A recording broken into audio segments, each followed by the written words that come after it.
पहुंचे हैं एयरपोर्ट से, अपने होटल के रास्ते में हैं। पूरा सन्नाटा है, केवल आप 2-4 गाड़ियां देख सकते हैं। ड्राइवर ने बताया कि ओल्ड पीपुल सोल्स डे है 2 दिन का।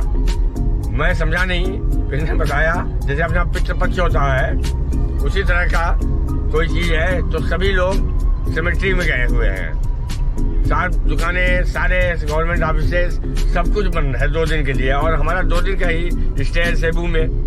अब करें तो क्या करें, बट टूरिस्ट प्लेसेस खुले हुए हैं तो वो देख लेंगे, वो दिखाएंगे भी। शहर पूरा बंद है।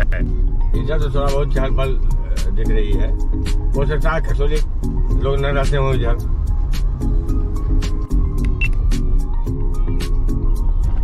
Cebu business park area.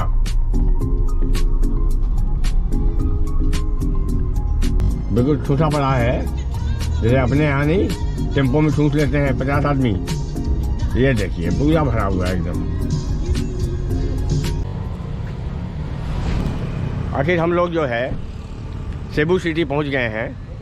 जैसा मैंने पहले बताया कि यहाँ 2 दिन का पितृपक्ष चल रहा है। एक तरह से जो डेड लोग हैं उनकी आत्मा की शांति के लिए पूरा मार्केट, स्कूल, कॉलेज, ऑफिस, दफ्तर सब कुछ बंद है, लेकिन टूरिस्ट प्लेस खुले हुए हैं। तो हम लोग सबसे पहले आए हैं Fort San Pedro.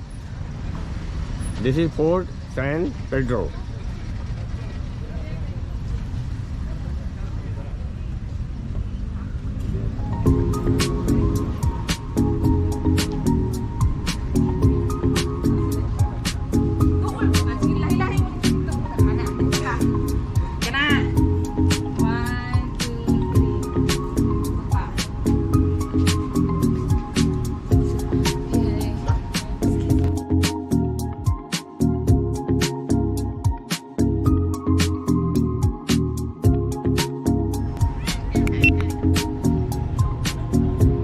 Of San Pedro, described in an official report of 1739, rectangular in shape and made of stone and mortar.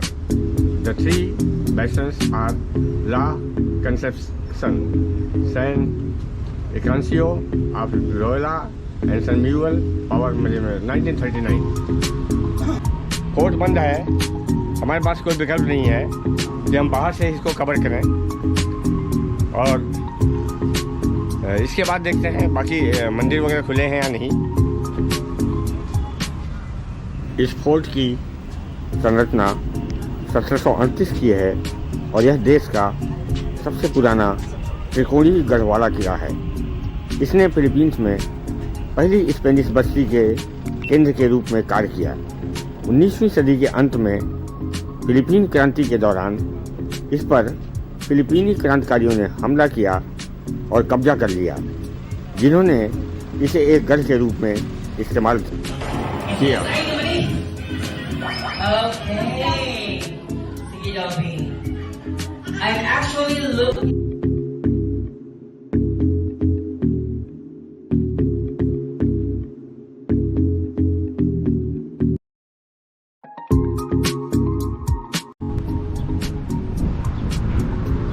ये हम लोग फोर्ट से आए हैं अभी,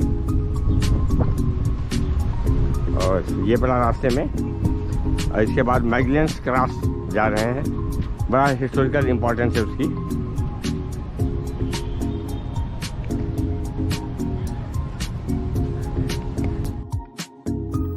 फर्डिनेंड मैगलन 1521 में फिलीपींस आने वाले पहले यूरोपीय थे। वह एक पुर्तगाली नाविक थे जो मसाला द्वीपों की तलाश में स्पेन के राजा के लिए काम कर रहे थे।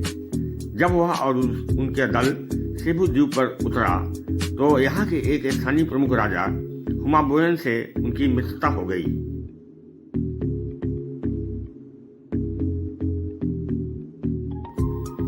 राजा हुमाबोन, उनकी पत्नी और उनके सैकड़ों मूल योद्धा ईसाई धर्म स्वीकार करने के लिए सहमत हुए और परिणाम स्वरूप बैप्टाइज किया गया। मैगलन ने रोमन कैथोलिक आस्था के प्रसार के बारे में इस महत्वपूर्ण घटना को दर्शाने के लिए एक क्रॉस लगाया। मूल क्रॉस को सुरक्षा देने के लिए एक अन्य लकड़ी के क्रॉस में उसे प्रतिष्ठित किया गया। क्योंकि लोगों ने इस विश्वास के साथ इसे काटना शुरू कर दिया था कि इसमें चमत्कारी उपचार शक्तियां हैं। हालांकि कुछ लोग कहते हैं कि मूल क्रॉस वास्तव में नष्ट हो गया था। दुख की बात है कि मैगलिन की मृत्यु एक अन्य विषायन प्रमुख लापू लापू के हाथों हुई जब वह पास के मैगटन द्वीप पर गया था। मैगटन आज के मेट्रोपॉलिटन सेबू का भी हिस्सा है। वहां मैगलन और लापू लापू की दोनों प्रतिमाएं दुनिया के इस हिस्से में पूर्व और पश्चिम के दुखद मिलन की याद दिलाने के लिए गौरव से खड़ी हैं।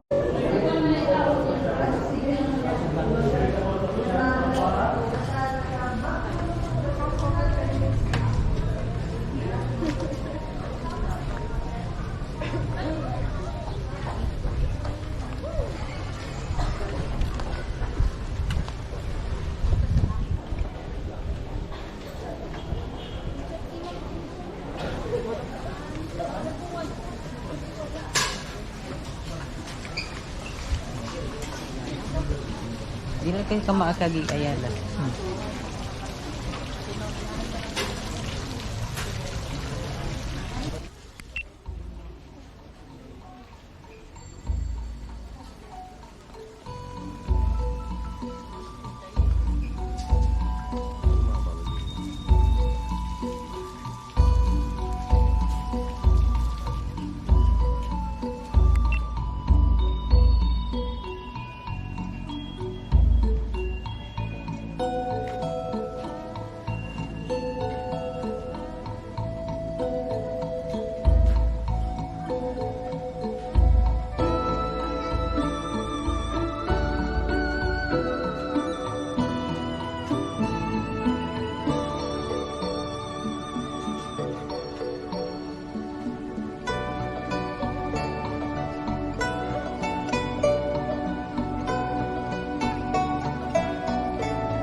यह सेबू की Minor Basilica of the Holy Child है।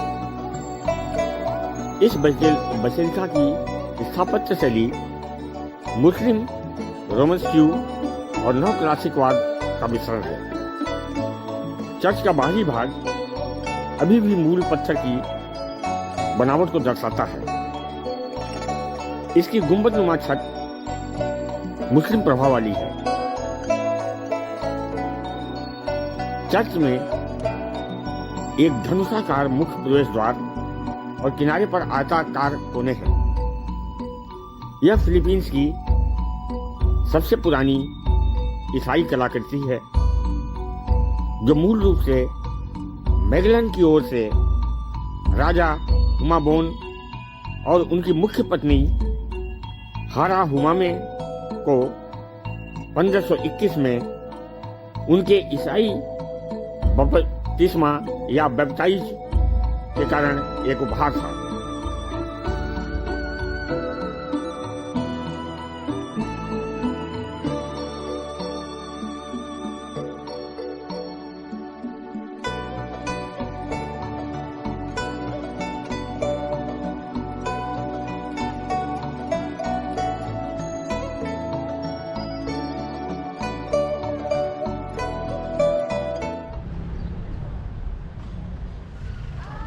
ये मैकटॉन जो आइलैंड है उसमें वो जगह है जहाँ लापू लापू जो फिलीपींस का एक बहादुर सेनानी था।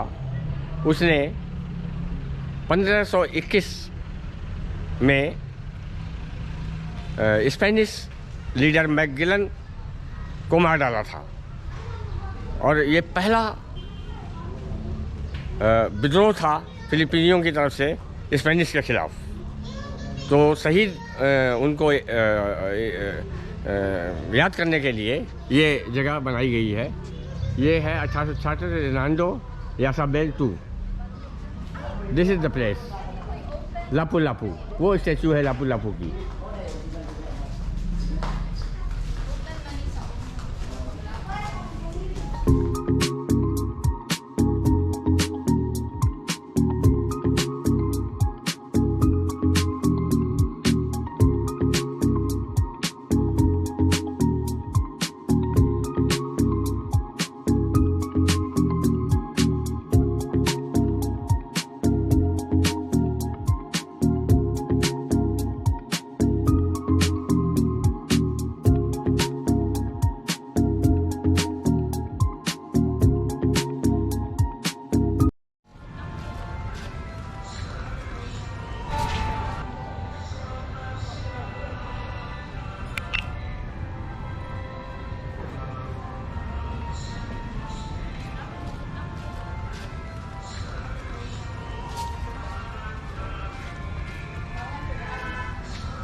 Beautiful.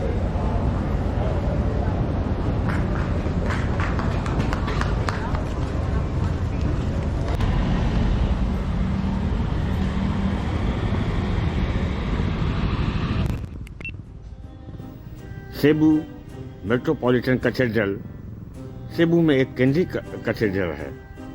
इसकी स्थापना 1545 में स्पेनियों द्वारा अपने औपनिवेशिक शासन के दौरान सेंट विटालिस के सम्मान में की गई थी। यह चर्च अपनी मध्ययुगीन यूरोपीय वास्तुकला, समृद्ध इतिहास और सेबू प्रांत में ईसाई धर्म की केंद्रीय सीट के लिए जाना जाता है। द्वितीय विश्व युद्ध के दौरान मित्र देशों की बमबारी ने इसका अधिकांश भाग नष्ट कर दिया था। केवल 1835 में स्थापित मुखौटा, दीवारें और घंटाघर ही बचा था।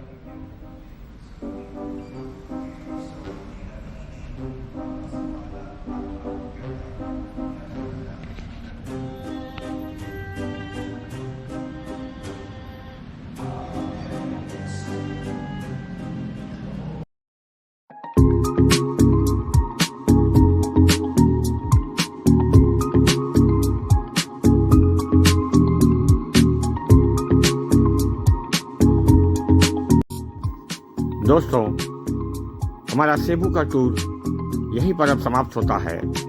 इसके बाद हम अगले एपिसोड में फिलीपींस का 9वां और अंतिम episode L Nido island hopping tour दिखाएंगे। यदि आपको यह मेरा वीडियो पसंद आया है तो कृपया लाइक और सब्सक्राइब का बटन अवश्य दबाएं। नमस्कार।